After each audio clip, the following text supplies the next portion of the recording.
Berdasarkan berita dari CNBC itu menginformasikan bahwa istana itu beri sinyal bahwa bos partai buruh yaitu Said Iqbal itu masuk kabinetnya Prabowo, teman-teman, gitu ya. Nah, hal ini memang tentu saja menimbulkan banyak tanda tanya, mengingat dari Indonesia sendiri itu kan memang sekarang itu sedang mengalami masalah ekonomi gitu loh. Dengan adanya sinyal tersebut ya kita bisa memperkirakan bahwa orang-orang yang kemarin itu ditangkap karena kasus korupsi ya mungkin akan digantikan oleh beliau, teman-teman, gitu ya. Nah, yang diharapkan oleh masyarakat, investor itu adalah orang-orang yang diganti itu adalah orang yang terbaik, teknokrat yang memang ahli di bidangnya. Tentu saja itu yang menjadi harapan investor terutama ya, teman-teman ya. Yang mengakibatkan kenapa investor sampai sekarang itu tidak percaya dengan ekonomi Indonesia ya karena orang-orang yang ada di dalam kabinet pemerintahan itu bukan orang-orang terbaik di bidangnya. Itu loh. Jadi kepercayaan nggak ada, dolar pun terus melaju hingga sekarang posisinya di 18.000, bahkan mau capai 18.100 ya. Jadi sehari itu bisa teman-teman perhatikan bisa naik 100, teman-teman. Hari ini 18.100, besok 8.200 sampai posisi bisa 20.000. Efeknya pastinya ke ekonomi kita gitu loh. Ekonomi kita jangan sampai ekonomi Indonesia ujung-ujungnya menjadi negara bangkrut secara ekonomi, teman-teman, gitu ya. Nah, buat teman-teman di sini mungkin banyak yang pastinya terkejut dengan info ini juga gitu ya, bisa langsung kasih komentarnya di kolom komentar dan harapannya seperti apa untuk ekonomi Indonesia ke depannya, dan jangan lupa untuk langsung follow. Oke? Kata pendokonya, ini adalah calon terkuat di tahun 2029. Bahkan angka survei menunjukkan kalau Pak Anies itu calon terkuat di tahun 2029. Ini sih nggak masalah wakilnya, cuman Pak Aniesnya yang masalah bagiku. Ini partai mana yang mengusung Pak Anies? Ini angka survei ini siapa yang ngedit ini? Nggak ada partai yang mengusung Pak Anies di tahun 2029 gitu loh. Rakyat Indonesia juga aku rasa tidak mau milih sih. Mimpi Pak Anies menjadi presiden di Indonesia ini udah terkubur di tahun 2024 karena masyarakat itu udah menilai lah politik agama Pak Anies itu di tahun 2024 itu masih kelihatan. Apalagi di tahun 2017 waktu mencalonkan diri sebagai gubernur. Itu kental banget guys dan masyarakat itu tidak melupakannya. Itu makanya ini KDM itu tidak cocok banget berpasangan dengan Pak Anies. Ini Pak Anies hapus saja lah.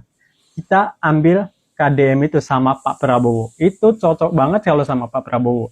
Tapi ada yang menyatakan KDM itu cocoknya sama anak Pak Jokowi, yaitu Pak Gibran. Tapi guys, kalau kita lihat sendiri ya, Pak Prabowo ini tidak mau menggantikan wakilnya di tahun 2029. Tidak mau. Kalau dia mau menang, pilih Mas Gibran lagi. Karena calon wakil presiden terkuat di tahun 2029 itu ya Mas Gibran lah. Mas Gibran itu pasti dipilihkan kembali oleh Pak Prabowo. Dan sekarang kita ganti nih, hapuskan Deddy Mulyadi dan Mas Gibran sama Pak Prabowo pasti dipilihkan kembali di tahun 2029. Itu adalah calon terkuat dan Kang Deddy Mulyadi tidak maju sebagai calon presiden atau wakil presiden karena dia itu adalah salah satu kader Partai Gerindra dan dia itu tidak mau melangkai Pak Prabowo. Kecuali di presiden berikutnya Kang Deddy Mulyadi itu akan bergandengan tangan dengan Mas Gibran guys. Itu prediksi saya ya. Karena kalau kita lihat Pak Prabowo ini kalau mau menang di tahun 2029 ya pasti milih Mas Gibran lagi. Karena selama menjabat sebagai presiden Pak Prabowo ini sering keluar negeri gitu loh. Jarang banget menyapa masyarakat.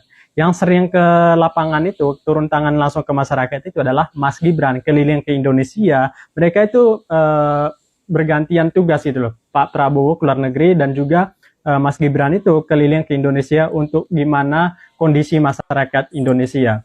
Dan itu makanya kalau di mata masyarakat itu yang paling baik adalah Gibran dan Pak Prabowo itu ke luar negeri. Dan kalau mereka nanti berpasangan lagi di tahun 2029, bisa-bisa masyarakat itu milih Mas Gibran, otomatis milih Pak Prabowo sebagai presiden kembali 2029. Gimana tanggapan kalian? Silmi Karim terima uang 100 juta per minggu tiap hari Jumat untuk urus izin tinggal WNA. Bangsat. Gua kira hari Jumat itu identiknya dengan Jumat berkah.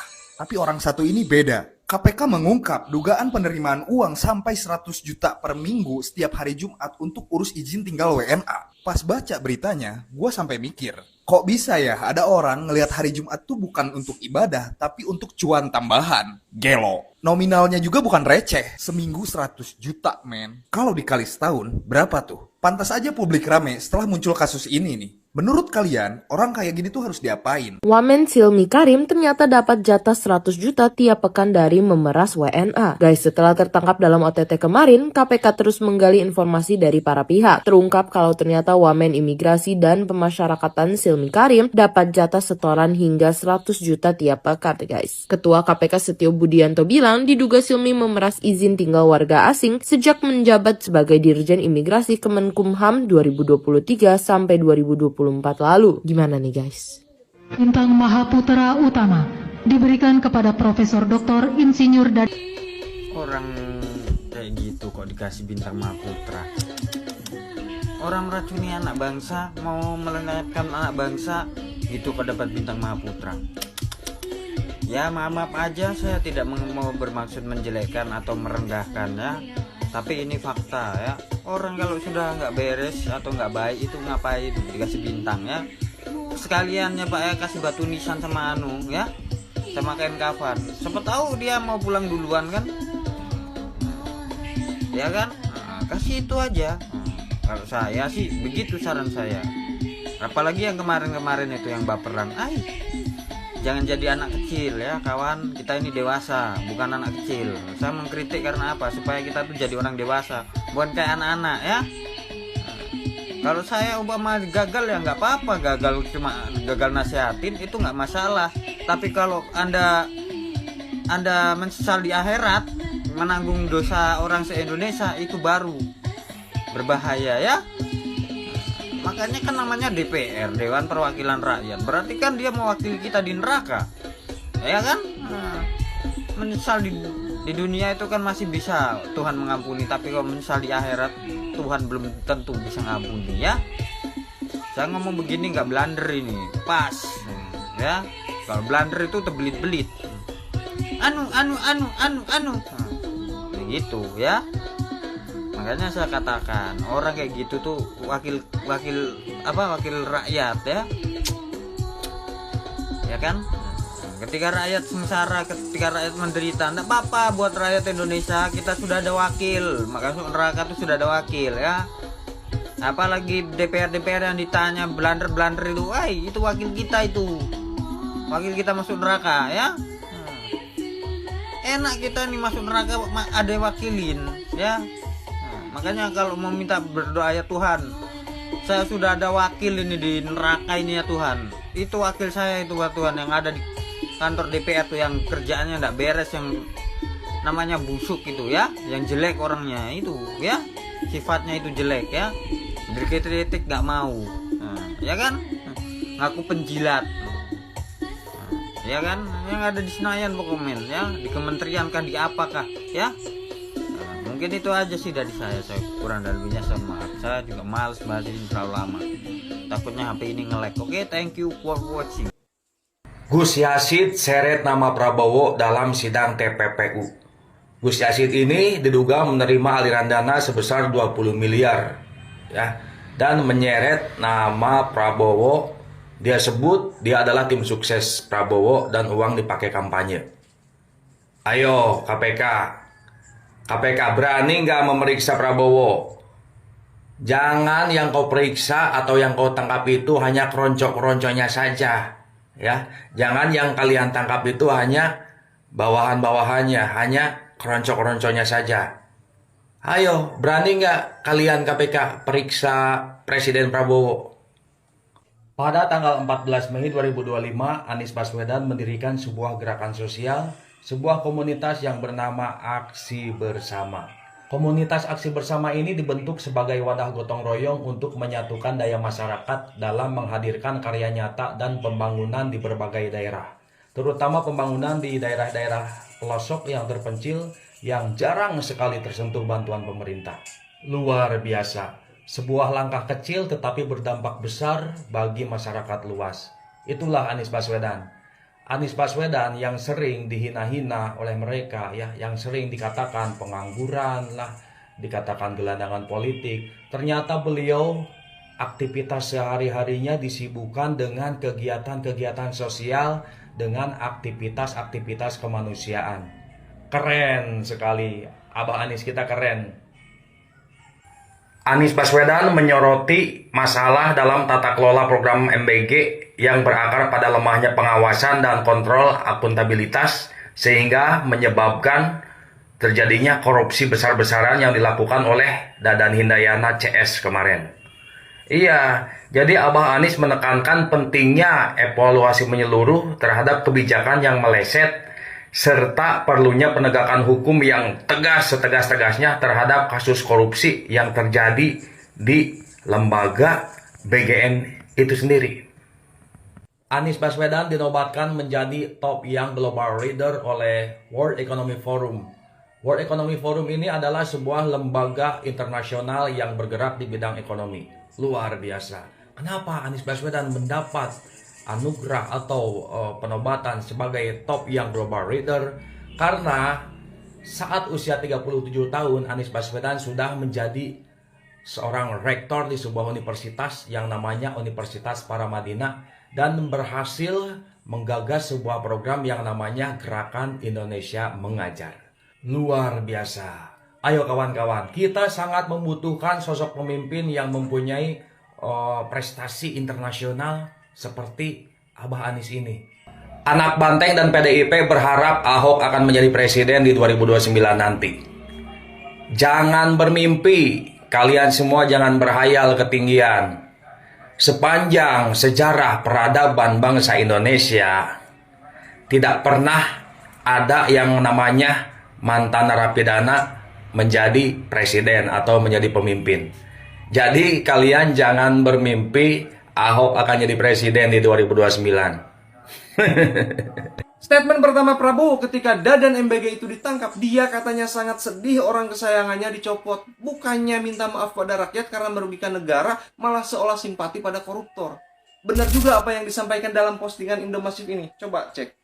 Ini bukan sekali dua kali ketika anak-anak di sekolah menjerit karena banyak yang keracunan MBG. Apa coba yang Prabowo katakan pada saat itu? Jumlah keracunan MBG itu cuma 0,008%. Artinya MBG ini berhasil 99,99%. Oh my God, ya Tuhan. Bukakanlah pintu hidayah buat pemimpin kami, ya Allah. Berikanlah kami kesabaran mempunyai pemimpin seperti ini. Kalau saya jadi presiden nih, saya akan bilang pada rakyat gini.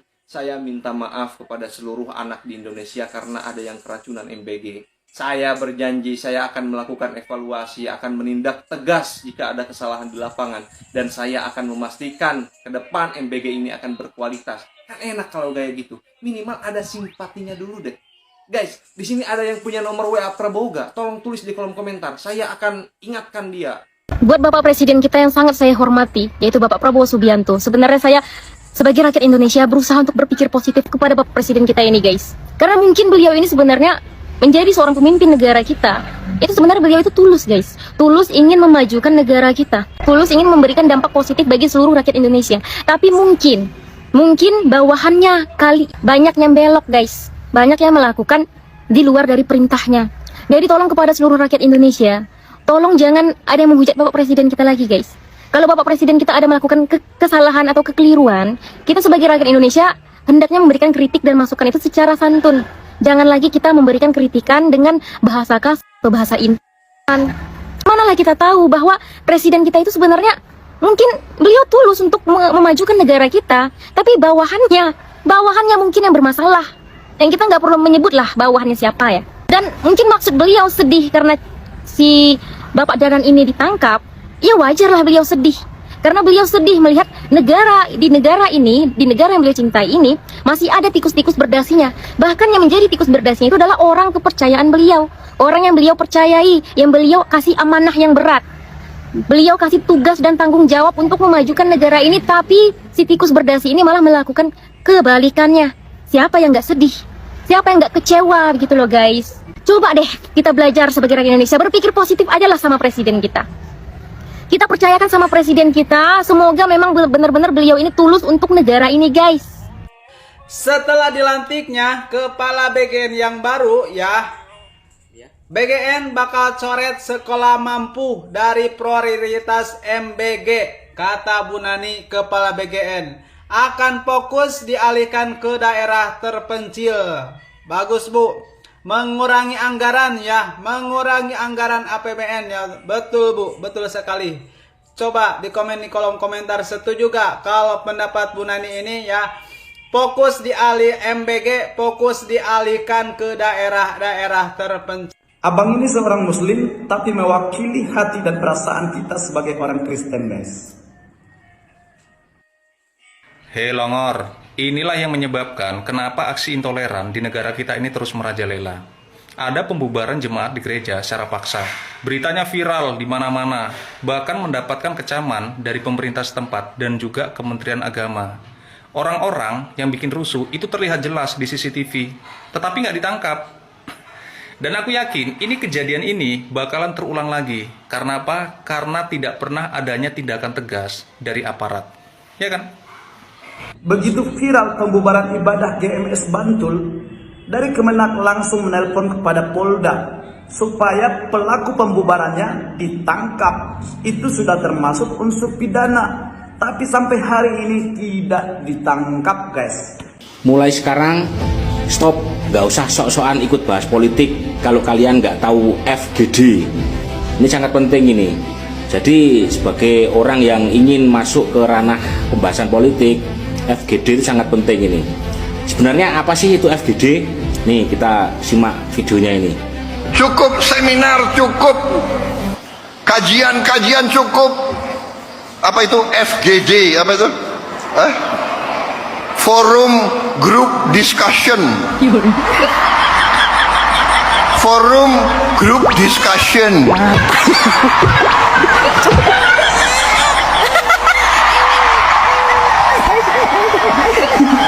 Mau diskusi apa lagi? Forum Group Discussion.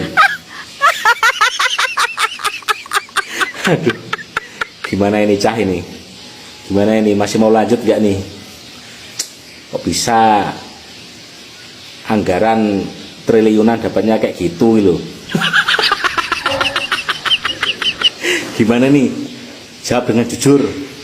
Masih mau lanjut gak nih?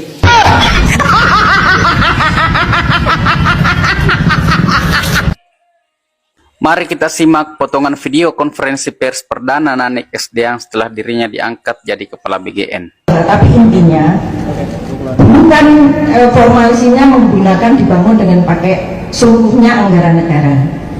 Misalnya ada CSR BUMN, ada hibah dari negara lain. Intinya untuk mengurangi beban anggaran APBN. Rencana Nanik untuk menjangkau daerah tertinggal, terdepan dan terluar 3T tanpa membangun dapur SPPG baru sebenarnya masuk akal secara teknis. Kantin sekolah, dapur, komunitas, keterlibatan orang tua siswa, semua itu jauh lebih relevan secara sosial dan celah untuk korupsi jauh lebih kecil. Tapi ada satu hal yang sulit diterima nalar, yaitu ketika Nanik, Kepala BGN, menyebut CSR dan hibah sebagai skema pembiayaan untuk MBG di 3T. Itu bukan efisiensi, itu pengalihan tanggung jawab negara. Logikanya terbalik, daerah yang paling miskin, paling jauh, malah diajak bergantung pada kemurahan hati korporasi. Sementara dapur-dapur di kota besar tetap menerima APBN penuh, meski penerima manfaatnya banyak yang tidak membutuhkan. Studi Selios pada 2025 menemukan inclusion error sebesar 34,2% dari program MBG. Artinya, lebih dari sepertiga penerima bukan orang yang paling membutuhkan. Selios bahkan memperkirakan kerugian akibat makanan yang terbuang dalam MBG mencapai 1,27 triliun setiap pekan.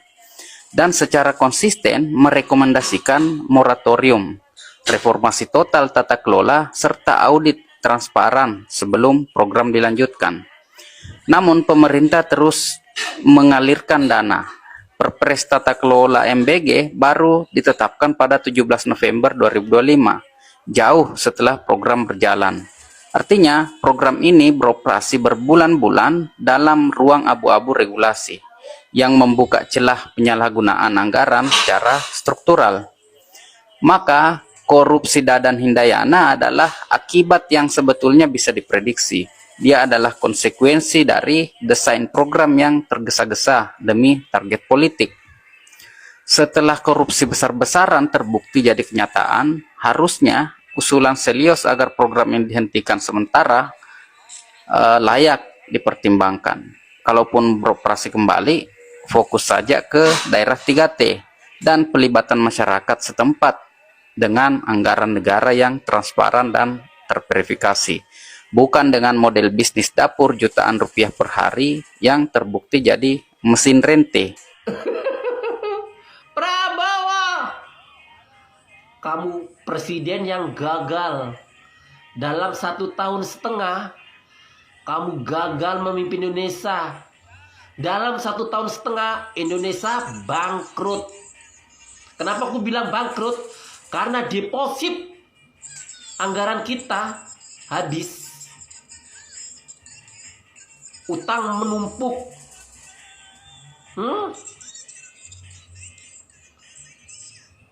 Jadi kita ini Indonesia deposit anggaran dari semuanya dari pajak rakyat, bukan dari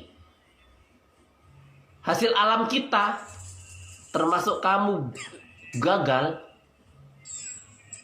Jadi Indonesia ini ditopang dari rakyat Indonesia. Jadi rakyat Indonesia membayar utang dari para pejabat. Program kamu MBG maling berkedok gizi. Program kamu Koperasi Merah Putih maling berkedok supermarket. Kok isinya dari sana sini kebanyakan malingnya. Aduh, enggak tahu lah. Pemerintahan kami itu banyak malingnya. Gimana?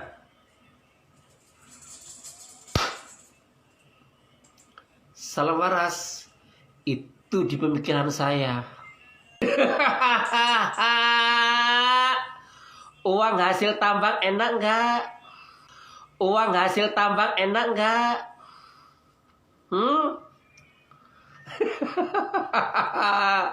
Uang hasil dari kelapa sawit enak nggak?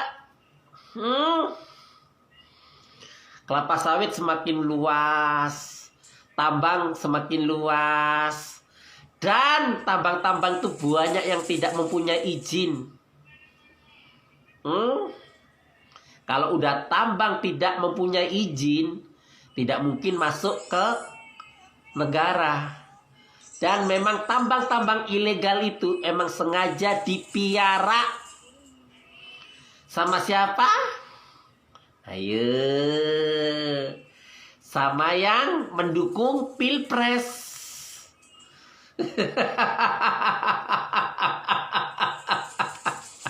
Jadi tambang-tambang ilegal ini, ya kan, emang sengaja dipiara. Jadi kalau tambang itu ilegal, tidak membayar pajak, tidak ini, langsung masuk kantong mereka. Apalagi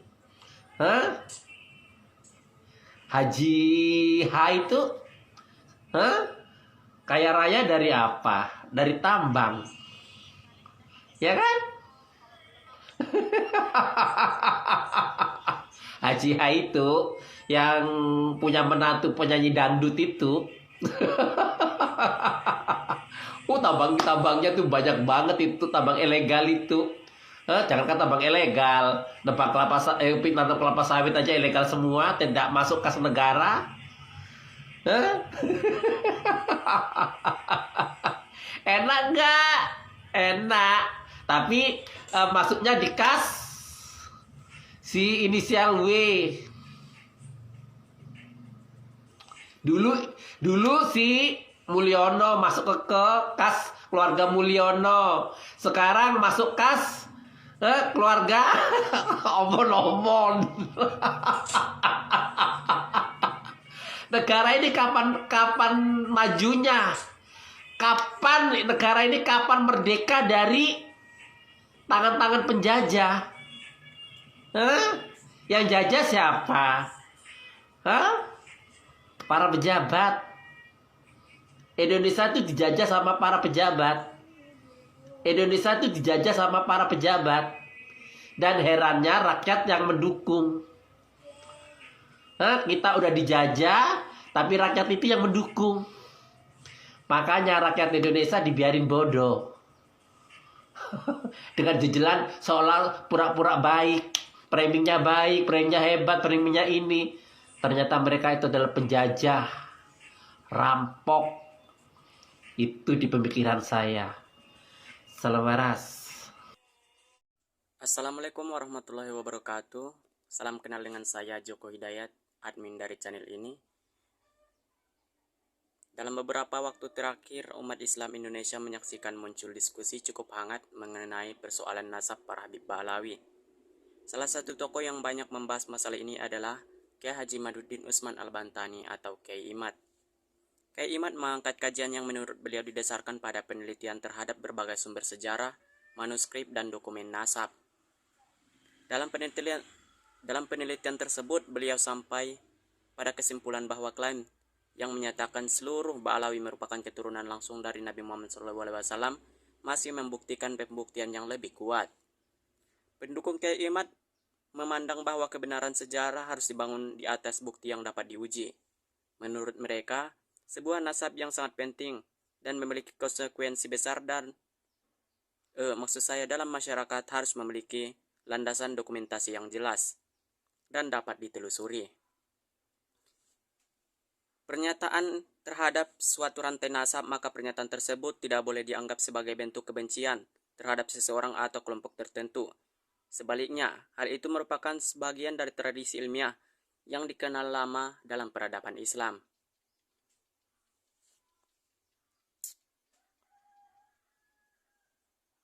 Para ulama terdahulu pun mengkaji sanad hadis riwayat sejarah, bahkan silsilah keluarga dengan sangat teliti. Dalam pandangan pendukung Kiai Imad, tidak ada seorang pun yang dapat keistimewaan hanya karena pengakuan semata. Setiap klaim termasuk klaim keturunan harus dapat dipertanggungjawabkan atau diberikan bukti yang kuat. Karena itu, mereka menilai bahwa apa yang dilakukan Kiai Imad merupakan upaya akademik untuk mencari kejelasan sejarah. Mereka menganggap keberanian beliau dalam mengangkat isu yang sensitif patut dihargai sebagai bagian dari kebebasan ilmiah dan tradisi kritik yang sehat. Namun demikian, kita juga harus memahami bahwa banyak ulama, habib, dan peneliti lain yang tidak sependapat dengan kesimpulan tersebut. Mereka memiliki argumentasi, dokumen, dan kajian yang menurut mereka mendukung kesinambungan nasab Ba'alawi hingga Rasulullah SAW. Kesinambungan nasab Ba'alawi hingga kepada Rasulullah SAW. Oleh sebab itu, penting untuk dipahami bahwa persoalan ini masih menjadi perdebatan di kalangan para peneliti dan ulama. Masing-masing pihak memiliki argumentasi yang mereka yakini kuat. Sebagai umat Islam, sikap yang bijak adalah mendahului ilmu, adab, akhlak dalam berdiskusi. Jangan sampai perbedaan dapat mengenai sejarah dan nasab membuat kita saling mencela dan memutus persaudaraan sesama Muslim. Apabila seorang mendukung pandangan Kiai Imad, seperti saya sendiri mendukung pandangan Kiai Imad, maka saya tetap juga menghormati pandangan orang lain. Dan begitu juga sebagai pendukung para habib. Meskipun mereka ingin menyangkal pendapat dari Kiai Imad, maka mereka juga harus menghormati pendapat orang lain dan tidak hanya menyangkal menggunakan kalimat tanpa pembuktian yang lengkap.